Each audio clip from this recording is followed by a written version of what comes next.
Hello hello my dear students. इस lecture में हम स्टार्ट कर रहे हैं नया चैप्टर इलेक्ट्रोमैग्नेटिक इंडक्शन। इससे पहले मैग्नेटिक इफेक्ट ऑफ करंट और मैग्नेटिज्म में हमने मैग्नेटिक फील्ड के सारे कॉन्सेप्ट देखे हैं। ओके, किस तरीके से ऑस्टेड ने मैग्नेटिक इफेक्ट ऑफ करंट को एक्सप्लेन किया। Whenever current flow in any conductor there will be magnetic field induce around it. Okay, उसके चारों तरफ एक मैग्नेटिक फील्ड डेवलप होगी। Okay, and we can find the magnitude of magnetic field by Biot-Savart law. We can find the direction of magnetic field by Fleming right hand thumb rule. Okay, तो ये सारे concept हम देख चुके हैं। Magnetic field के सारे concept हम देख चुके हैं। मैग्नेटिज्म में हमने सारे कॉन्सेप्ट देखे हैं कि किस तरीके से हम परमानेंट मैग्नेट को और इलेक्ट्रोमैग्नेट को कंपेयर कर सकते हैं, कैसे सोलेनॉइड को और परमानेंट मैग्नेट को हम कंपेयर कर सकते हैं, और परमानेंट मैग्नेट का जो मैग्नेटिक पोल स्ट्रेंथ है जो कि हम एम्पियर मीटर में मेज़र करते हैं, किस तरीके से हम समझ सकते हैं। ये सारी चीज़ें हमने देखी है। अब हम बात करते हैं Faraday's law of electromagnetic induction पर। Faraday law of electromagnetic induction मतलब electromagnetic induction, it is just opposite phenomena of producing magnetic field due to current. Magnetic effect of current का जस्ट अपोजिट फिनोमिना है। Okay, कि अगर electric field से magnetic field generate हो सकता है तो मैग्नेटिक फील्ड से इलेक्ट्रिक फील्ड भी जनरेट हो सकता है। ओके, तो यहाँ पर electric magnetic effect of current में हम देखते हैं कि जो कन्वर्जन है, इलेक्ट्रिक एनर्जी का कन्वर्जन है मैग्नेटिक एनर्जी में। ओके, मैग्नेटिक एनर्जी को हम मैकेनिकल एनर्जी में कन्वर्ट कर सकते हैं। Faraday law of electromagnetic induction और इलेक्ट्रोमैग्नेटिक इंडक्शन, इस चैप्टर में हम किस तरीके से मैकेनिकल एनर्जी को वापस से इलेक्ट्रिक एनर्जी में कन्वर्ट कर सकते हैं, वो सारे कॉन्सेप्ट हमको देखना है। तो वन बाय वन हम सारे कॉन्सेप्ट देख रहे हैं, पर स्टार्टिंग हमको करना है मैग्नेटिक फ्लक्स। स्टार्टिंग हमको करना है मैग्नेटिक फ्लक्स से। तो कैसे हम स्टार्टिंग करते हैं ज़रा देखिए। Okay,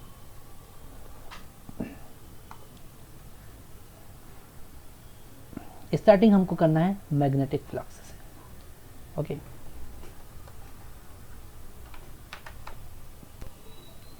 okay,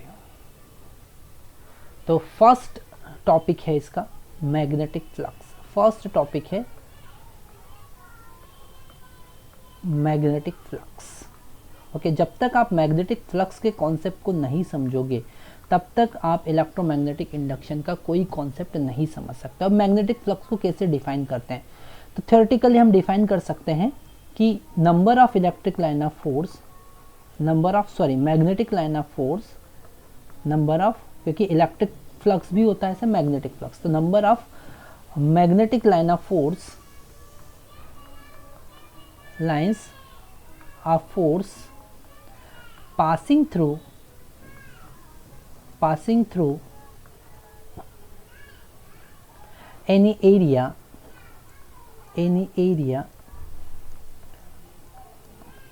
normally। ओके, जैसे हमारे पास में कोई एरिया है और उससे नॉर्मली कितनी magnetic line of force pass हो रही है, तो हम मान के चल रहे हैं कि दिस इज एरिया वेक्टर। आपको ये ध्यान रखना है कि area is also vector quantity, और मैग्नेटिक लाइन ऑफ फोर्स जो है, ये मैग्नेटिक फील्ड जो है वो इसके साथ में थीटा एंगल बना रहा है। तो यहाँ पर आपको केवल मैग्नेटिक लाइन ऑफ फोर्स में केवल उसका नॉर्मल कंपोनेंट ही फाइंड करना है। केवल नॉर्मल कंपोनेंट डिफाइन करना, मतलब कि अगर ये एंगल थीटा है तो हमको केवल बी कॉस थीटा ही लेना पड़ेगा। तो फ्लक्स, मैग्नेटिक फ्लक्स जिसको हम फाई एम से डिनोट करेंगे, उसको लिखेंगे हम b इंटू ए इंटू कॉस थीटा। क्या लिखेंगे? b इंटू ए इंटू कॉस थीटा। क्यों? क्योंकि b कॉस थीटा लेना है। तो magnetic field into normal area हम लिख सकते हैं। ओके, और इसको अगर वेक्टर फॉर्म में लिखना चाहे तो हम लिख सकते हैं b vector dot A vector. Okay, इसे हम लिख सकते हैं b vector dot A vector. Okay, यहाँ पर normal magnetic line of force लेने का रीज़न क्या है? अगर हम एक प्लेन कंसिडर करें और उससे थोड़ा समझना है, उससे magnetic line of force parallel pass हो रही है। ओके, और अगर हम यहाँ पर क्वेश्चन पूछें कि कितना फ्लक्स, कितना मैग्नेटिक लाइन ऑफ फोर्स इस प्लेन से पास हो रहा था, हम कहेंगे कि 0। That's why we are not taking tangential magnetic line of force, only taking perpendicular normal magnetic line of force. So we have to consider only normal magnetic line of force. Okay, आगे देखते हैं. यहाँ पर अगर हम इसके unit की बात करें तो मैग्नेटिक फ्लक्स का यूनिट होगा, अच्छा बी का यूनिट है यहाँ पर टेस्ला, तो हम लिख सकते हैं tesla into metre square, it is equal to weber. ये होगा वेबर के बराबर. मैग्नेटिक फ्लक्स का यूनिट होगा वेबर के बराबर. ओके, मैग्नेटिक फ्लक्स का क्या यूनिट होगा? वेबर के बराबर. ओके, अगर इसका डायमेंशनल फार्मूला हम देखें, ओके, यहाँ पर एक और यूनिट होता है इसका गॉस. मैग्नेटिक फ्लक्स का यूनिट एक और होता है गॉस, और 1 वेबर इक्वल टू 10⁻⁻⁴ गॉस होता है. ओके, ये कुछ रिलेशन, छोटे छोटे कॉन्सेप्ट हमको याद रखना है, तभी हम सारे कॉन्सेप्ट को अच्छे से समझ सकते हैं. ओके, तो 1 weber is equal to 10⁻⁻⁴ gauss, या फिर हम बोल सकते हैं टेस्ला मीटर स्क्वायर. नेक्स्ट हम बात करेंगे अगर इसके डायमेंशनल फार्मूले. Now if you talk about the dimension formula of magnetic field, अगर हमको डायमेंशन फार्मूला फाइंड करना है तो मैग्नेटिक फ्लक्स का डायमेंशन फार्मूला फाइंड करना है, तो हम लिखेंगे B.A. ओके, तो हमको B का डायमेंशन फार्मूला पता होना चाहिए, तो B के डायमेंशन फार्मूला फाइंड करने के लिए हम लिख सकते हैं IF is equal to ILB. अगर L लेंथ का कंडक्टर जिसमें I करंट फ्लो हो रहा है, B मैग्नेटिक फील्ड में नॉर्मली रखा है, तो F फोर्स लगता है, तो हमको पता है F is equal to magnetic force ILB होता है. तो यहाँ से B इज इक्वल टू लिख सकते हैं F divided by I into L. तो B का डायमेंशन फार्मूला अगर हम निकालें तो फोर्स का क्या होगा? MLT-2. करंट का क्या होगा? एम्पियर A, और लेंथ का L. तो लेंथ से लेंथ तो यहाँ कैंसिल हो रहा है. ओके, डायमेंशन फार्मूले को हमेशा हमको स्क्वायर ब्रैकेट में ही लिखना है. तो dimension formula for B is equal to MT-2A-1. This is the dimension formula for B. तो अगर हम फाई का डायमेंशन फार्मूला देखें तो B का डायमेंशन फार्मूला MT-2A-1. ओके, और A का डायमेंशन फार्मूला क्या होगा? L square, length into side.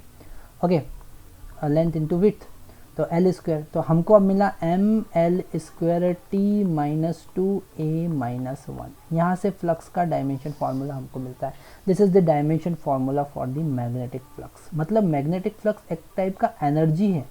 आप देख सकते हैं ML2 T-2 energy divided by current, energy per unit current. Okay, magnetic flux. तो इसका एक और यूनिट हमको मिलता है, यहाँ से एक यूनिट और हम लिख सकते हैं जूल पर एम्पियर. वेबर का एक और यूनिट हमको मिला, joule per ampere is equal to weber. Okay, इस तरीके से डायमेंशन फार्मूले से बहुत सारा इन्फॉर्मेशन हमको मिलता है, बहुत सारी चीज़ें हमको पता चलती है. तो डायमेंशन फार्मूला हमको बहुत अच्छे से याद रखना है. ओके, अब जो मैं कॉन्सेप्ट बता रहा हूँ बहुत इंपॉर्टेंट कॉन्सेप्ट है, आपको ध्यान से समझना है. ओके, कॉन्सेप्ट ये है कि अगर फ्लक्स यूनिफॉर्म है, अगर हम यूनिफॉर्म फ्लक्स की बात करें, मतलब कि एक जैसा यूनिफॉर्म एरिया से पास हो रहा है, जैसे ये यूनिफॉर्म एरिया है. ओके, और यहाँ से यूनिफॉर्म फ्लक्स पास हो रहा है. ओके, तो हमको B का वैल्यू पता होगा, हमको A का वैल्यू पता होगा, और हमको थीटा भी पता होगा. तो फ्लक्स डायरेक्टली केवल हम BA cos थीटा से निकाल सकते हैं.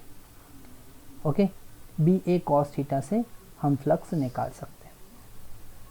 ओके, डायरेक्टली आपको मल्टीप्लाई, या फिर आप वेक्टर फॉर्म में B vector dot A vector कर दीजिए, तो आप इससे भी निकाल सकते हो. पर अगर नॉन यूनिफॉर्म फ्लक्स है, अगर नॉन यूनिफॉर्म फ्लक्स है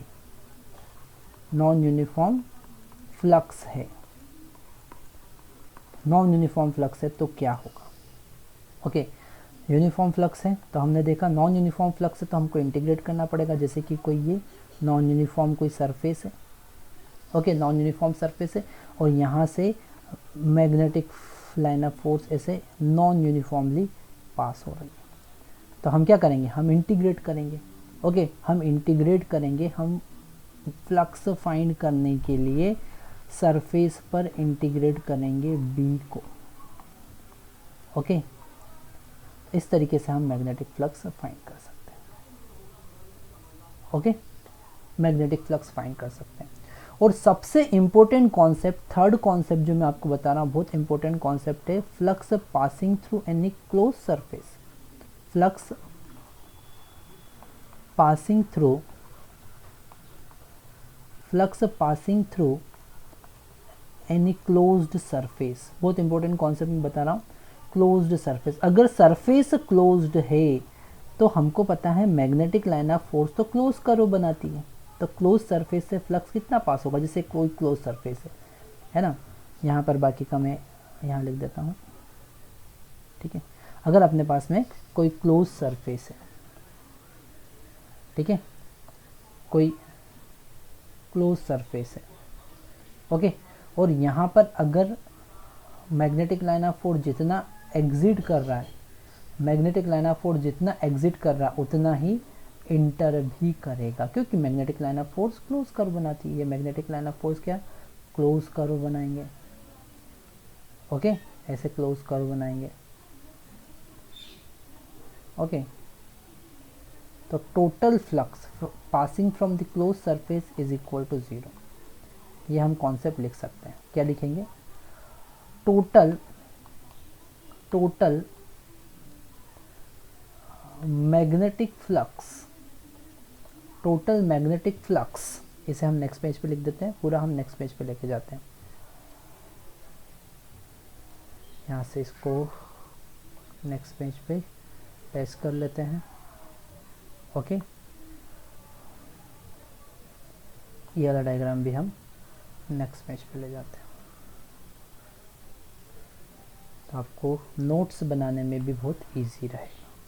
ये सारे आप पीडीएफ जो भी मैं क्लास में पढ़ा रहा हूँ, सारे पीडीएफ आप हमारी वेबसाइट www.onlineepathshala.in से डाउनलोड कर सकते हैं। ओके, तो flux passing through any close surface is equal to 0, तो हम लिखेंगे क्या, हम लिख सकते हैं total flux passing through which flux, magnetic flux passing through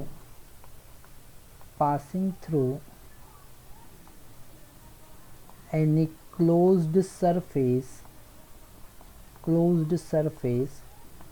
is equal to 0, तो मैथमेटिकली कैसे लिखेंगे, यहाँ पर ये सर्कल का मतलब क्या है, यहाँ डी एस या डी ए भी लिख सकते हो आप, integration over the close surface, integration over the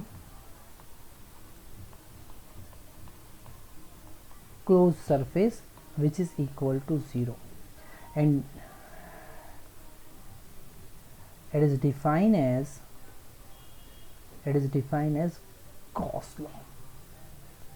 Gauss law for magnetic field। Okay, आपने इलेक्ट्रोस्टैटिक के लिए गॉस लॉ, इलेक्ट्रिक फील्ड के लिए गॉस लॉ देख रखा है, पर मैग्नेटिक फील्ड के लिए जब गॉस लॉ अप्लाई करते हैं तो इज इक्वल टू 0 आता है। इज इक्वल टू क्या होता है, 0 होता है। तो फ्लक्स के कॉन्सेप्ट हमने देखे, कुछ न्यूमेरिकल हम कर लेते हैं, फ्लक्स से रिलेटेड। तो अगर हम एक्स एक्सिस कंसिडर करें, हम वाई एक्सिस कंसिडर करें, हम जेड एक्सिस कंसिडर करते हैं। ओके, ये एक्स एक्सिस है, वाई एक्सिस है और जेड एक्सिस है। ओके, और अगर हमने यहाँ पर एक रेक्टेंगल कंसिडर किया, आपको रेक्टेंगल दिखेगा अभी, ये हमने एक रेक्टेंगल यहाँ पर कंसिडर किया। थोड़ा सा मैं सिस्टमेटिकली बना देता हूँ। Okay,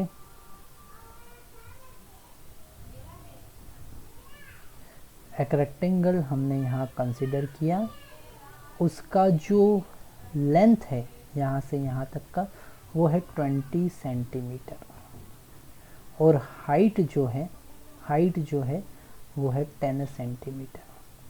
okay, parallel to X Y. तो consider a plane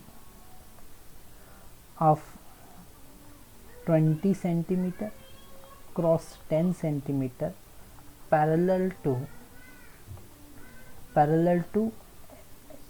YZ plane, YZ plane के पैरेलल हमने एक प्लेन कंसिडर किया। ओके, एंड अब हम बात कर रहे हैं मैग्नेटिक फील्ड की। So magnetic line of force making angle 30 degree, magnetic field of 2 tesla, magnetic field of 2 Tesla making 30 degree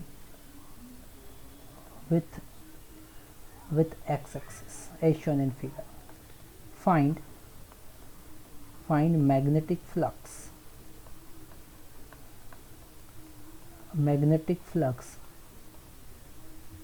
passing through rectangle.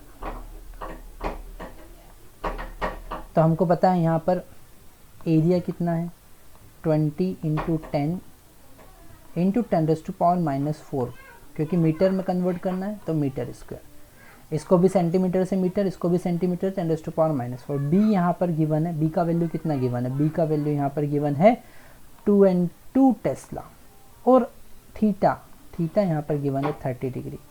तो फ्लक्स कैसे फाइंड करेंगे, phi is equal to B A cos theta, B का value 2, area का value 200 into 10⁻⁻⁴, और ए cos 30 degree. Okay, और आपको पता है cos 30 कितना होता है, √3/2। इसे हम यहाँ पे सॉल्व कर लेते हैं। तो फाई इज इक्वल टू ये हो जाएगा 400 इंटू √3/2 इंटू 10⁻⁻⁴। तो इसे लिख सकते हैं 2√3 इंटू 10⁻⁻2 वेबर। ओके, ये कैलकुलेशन हमको समझ में आती है। तो इस तरीके से हम मैग्नेटिक फ्लक्स भी फाइंड कर सकते हैं। और आगे देखते हैं,